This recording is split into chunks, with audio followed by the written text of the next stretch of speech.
비켜라 이 무능한 것들아. Wait, I'm missing something. 저건 내 거다.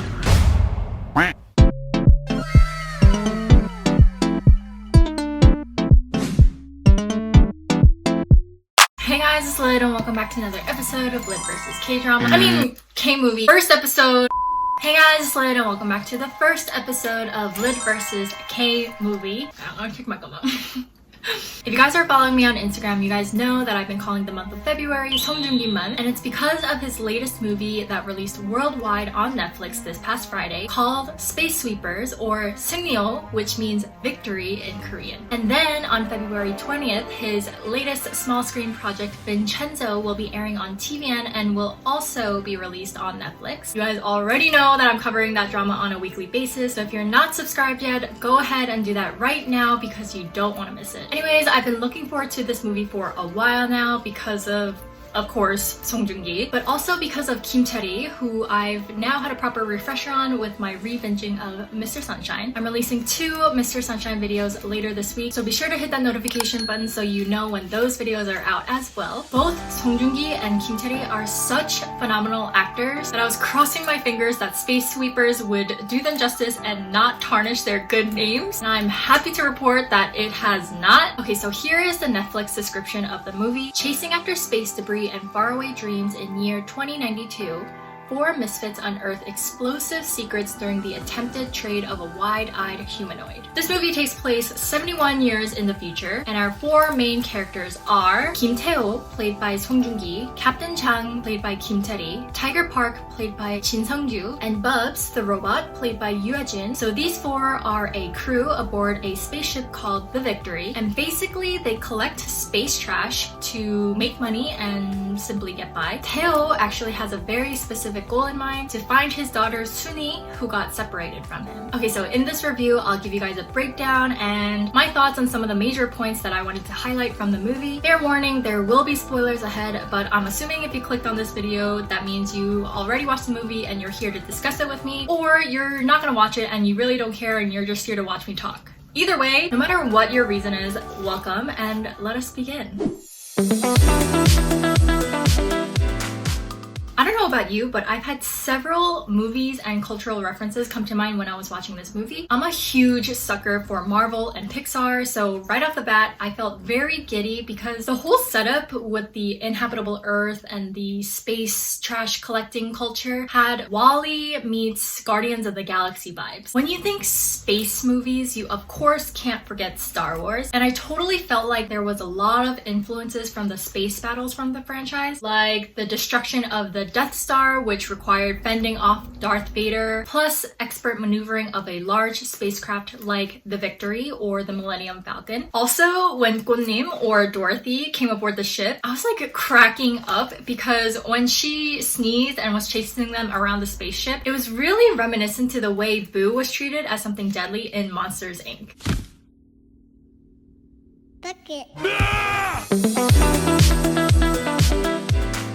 I believe they were saying that Space Sweepers was Korea's first space blockbuster. So you know there was going to be a lot of money going into it simply to make it just look good. It's a movie I'm ironically sad is a Netflix movie because I really think it deserves big screen attention and appreciation. Like, you really have to give it up to set designers and visual effects teams for sci-fi movies solely because of the imagination and creativity that has to flow all throughout the teams to make it all work. Like, think about it. Nobody knows what the future is gonna look like. Sure, we might be able to guess, but you really have no idea. Like, do you know what year 2092 is gonna look like? I sure don't. So the fact that they're able to take this abstract unknown and turn it into something so thoughtfully made, to me personally, is like amazing in and of itself. And I also want to give a shout out to the graphics team, who I think did an incredible job, especially with the creation of Bubs. Bubs is played by Yoo Jin, and I saw like a behind the scenes video and he's like wearing the whole like green screen suit and everything. But they mentioned that the entire existence of Bubs is created by CGI and they made it look so like realistic. I also remember in one of the scenes when the Victory was fleeing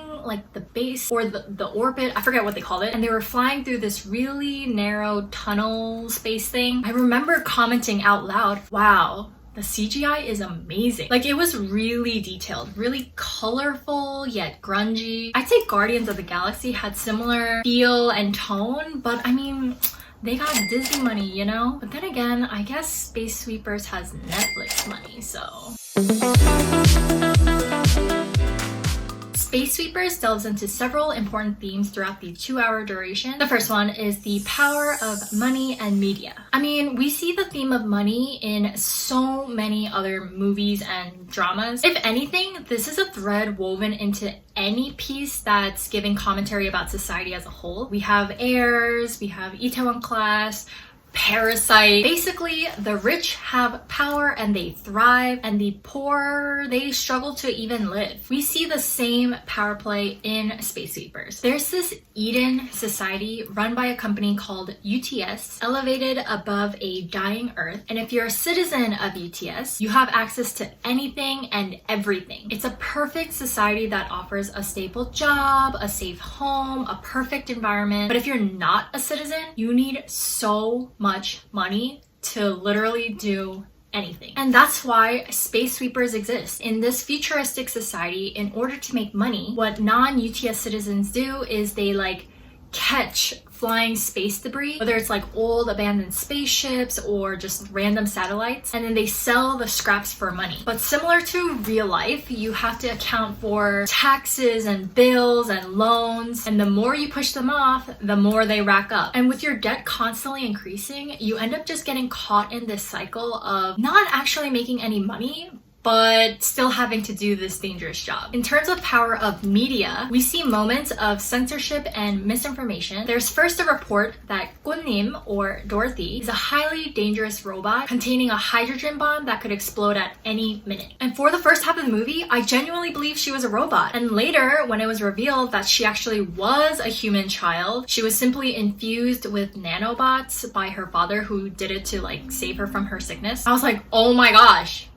I literally fell for it. And the citizens of UTS have no idea what's actually going on in space or down on Earth, because their only source of information is from the CEO of UTS, the movie's main antagonist, James Sullivan, and whatever he says is just the way it is. Also, there's a group called the Black Foxes, and the media actually calls them a terrorist organization. But turns out the Black Foxes are actually an environmentalist group, and they're trying to save the Earth, not harm it. By utilizing the media, the people in power are actually able to use it to frame everybody's perspective. So the theme of money actually works in tandem with the second theme that I want to talk about, the themes of goodness and humanity. This is another theme we've seen in so many other works. When it comes to money and power, people are willing to sacrifice morality. Like, why does it matter to be a good person when money can help me survive or do X, Y, and Z? We see this in private lives, extracurricular, kingdom, and so on and so forth. We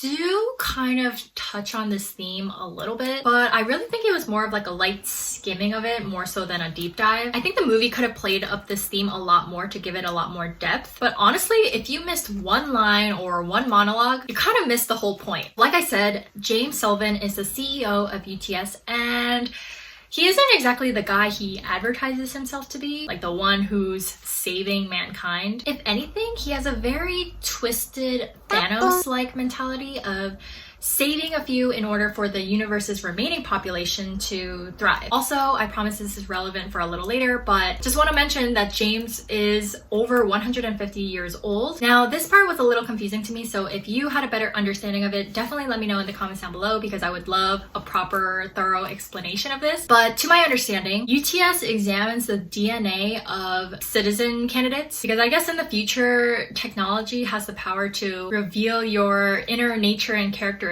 simply with a DNA test. And there's this one reporter who's so keen on having James listen. The people down on Earth are dying, and UTS is using all of the living resources and expediting Earth's death, and he begs James to do something more for everyone, not just UTS. But then James pulls out and plays the family card on him. He brings in a Black Fox member who is sentenced to be executed, and James gives the reporter a gun. He says, listen, I know you have a wife and a son. I also know you secretly want to be a part of UTS. Like, who doesn't want to be a part of UTS? If you kill this man, I will give you a UTS citizenship. So this reporter, who was originally fighting for the rights of his fellow Earthlings, ditches his mission and kills the Black Fox member. And then James goes like, see, did you really think that someone like you and your flawed moral compass could actually be a part of my Eden? And then he kills him. And this is why I was mentioning the whole 150 years old thing, because I think he kills him and like, he uses something that sucks up the reporter's life force so that James can have it. Like, I guess that's the dark secret of his long-lasting life. He like kills people and takes their remaining youth. So for me, I was like, why didn't you just do a DNA test, huh? Like, if your precious DNA test reveals so much about somebody's character, like, I guess his thing was he really wanted to prove a point and he really wanted to show the reporter, you're human.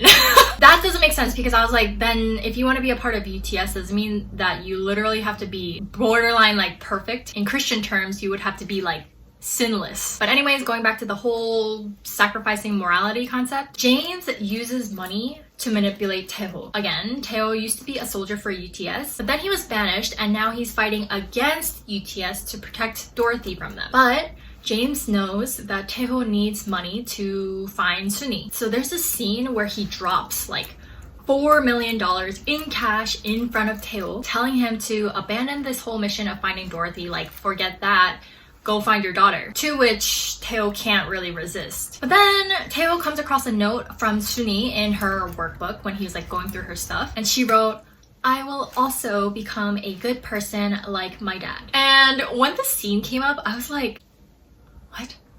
Did I miss an earlier line about this or something? Because honestly, this is not an internal battle that I've seen Taeho fight himself on all throughout the movie at all. And then I remembered, like, in an earlier montage when Taeho was first raising Suni, he promised her that he would be the best person in the world for her. Now here is why I misinterpreted that line. The scene right before it was a doctor explaining to Taeho that Suni was gonna need surgery and speech therapy for life because, like, a loud explosion actually damaged her hearing so much. And then the following scene is Taeho telling Suni, I'm gonna be the best person in the world for you. So in my head, I connected it as like, oh, he's gonna be the best dad in the world by being the best provider and supporter and champion for her recovered speech and hearing.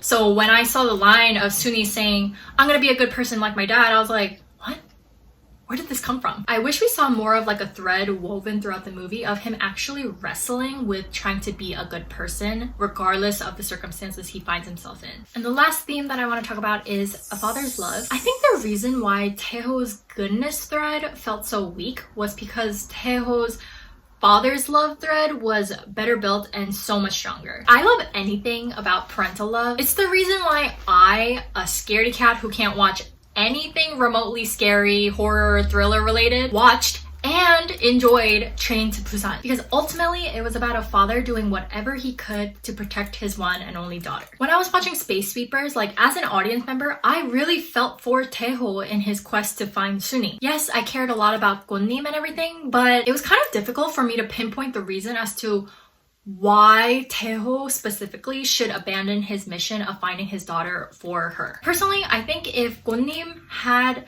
certain tendencies that reminded Taeho of Suni, then I would be like, oh, he sees Dorothy as Suni, which is why he wants to save her. Or if it's more like Suni was always the one to put others before herself, and therefore Taeho learns from his very young daughter, like, I'm going to put the rest of humanity and the world in front of my personal quest to find her.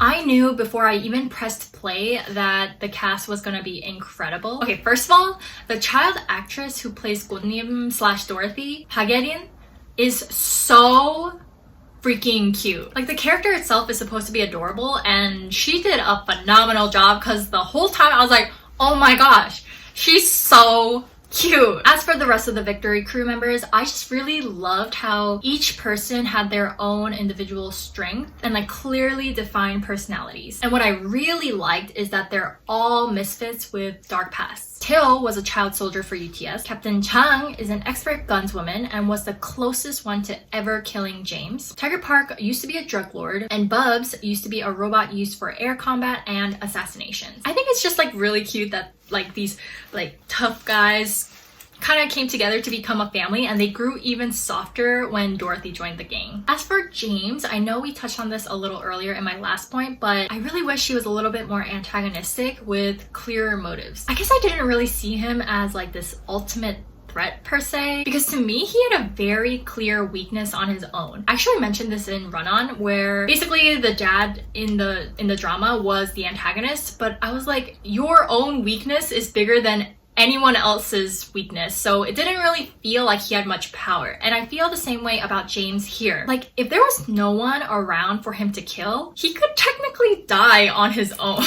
Like, I know they wanted to make him have his own like dark secret and like that kind of stuff, but honestly, like if they just locked him up in a prison cell, like he would have died the next day. And as for his desire to create like a utopia out of UTS, I wish he was clearer on why certain people qualified more so than others. To me, his whole like character qualification was kind of BS, because I was like, you have the worst character of all. I think it would have been honestly more twisted and ironic if he ended up becoming just like the villain who killed his own family, which I guess is what they were trying to go for. But for me, I was like, really? You're gonna use character? I don't understand how you can quantify character. Like, is it just the machine goes like, good person and you're good? Like, I don't know. I just wish there was a more like definitive trait that all of the citizens of UTS had that made it clear why they qualified over somebody else. You could do money, you could do race, you could do class, whatever it is. Like, I just wish there was a visually apparent thing that I'll be like, oh, that person's for sure gonna be a UTS citizen. Oh, that person is definitely not gonna get in. Something like that. Overall, I really did think that Space Sweepers was such a fun watch with lots of humor and wholesome moments. I'd seriously rewatch it for the kid alone. She is like so cute. Like, she's so cute. And I think actually what makes her even cuter is the way she interacts with the Victory crew members. She doesn't see them as like scary people, but she calls them uncle right away, like Tiger Samchon, or like when she gives Captain Chang a thumbs up, or when she lets Bubs do makeup on her, or you know, that whole adorable tomato sequence with Taeho. Goes without saying that the rest of the cast is incredible. I mean, I personally was like, wow, Netflix, how did you get these like A-list stars?